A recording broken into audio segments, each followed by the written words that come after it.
Orag na hapon mga ka-ornamental. Na-receive ko na today yung napanalunan kong mga beta fighting fish galing sa bidding group ng Thailand. Para sa mga magtatanong mga ka-ornamental kung paano po ako napasok dun sa bidding group. Pasok po ako dun mga ka-ornamental nung friend ko sa Facebook na si Tati Kirini or Dapa PK Farm, na isang Thailander na meron pong beta farm. Tapos, after ko po makapasok mga ka-ornamental, nagtry na po maghanap ng mga mapupusuan kong isda na kahit paano pwede kong sabayan makipag-bid. Yung medyo lowest pa po yung bid na para sa akin quality na. Hanggang sa nakita ko po itong dalawang pares na beta fish.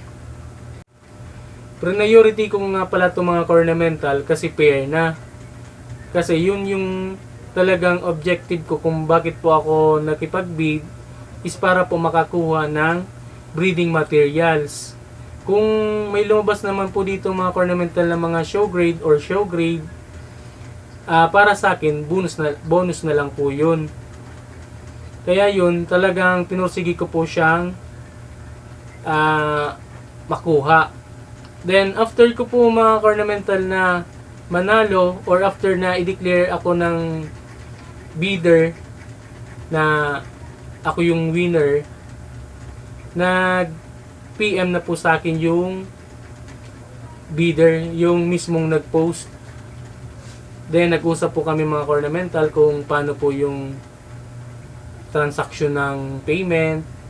Doon na po ako mga ornamental dumirekta kay Sir Van Ramirez. Shoutout pala Sir Van Ramirez.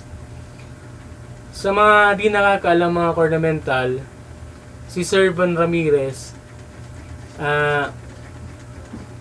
napaka-smooth po talaga siyang transshipper dito sa Pilipinas. Kasi even yung payment mo, kaya niya pong solusyonan. Halimbawa, ako, nung tinanong po ako ng Thailander kung paano ko po siya mababayaran ng pinanalunan kong isda, simple lang po mga ornamental,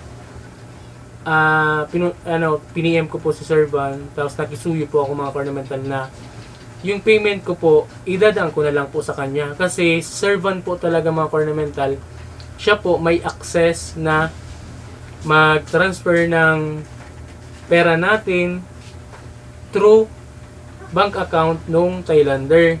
Kaya ang una ko pong hiningi dun sa Thailander is yung Thai bank account niya.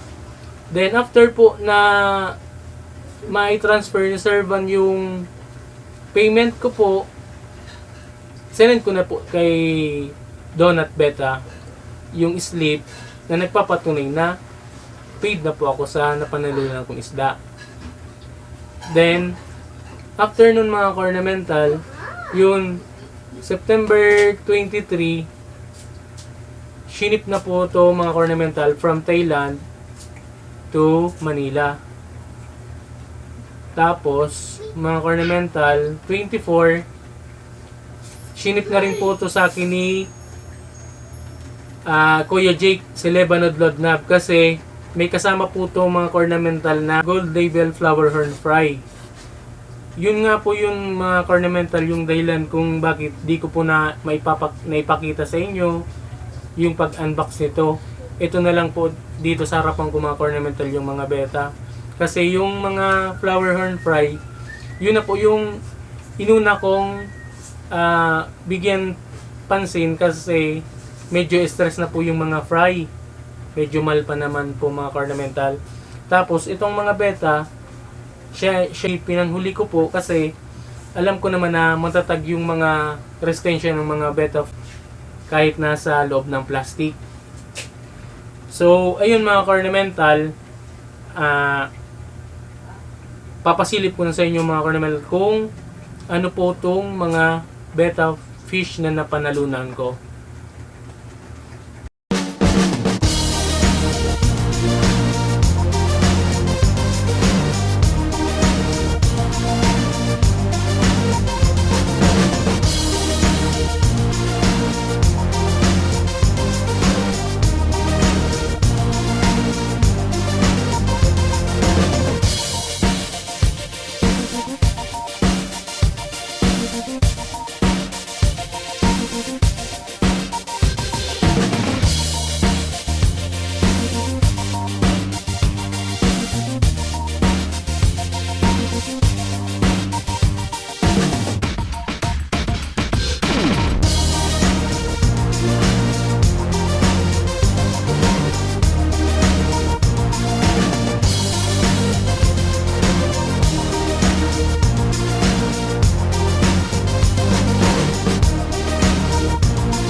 So ayun mga ornamental, ito na pala yung mga fancy yellow base Ichimpeki na napanalunan ko.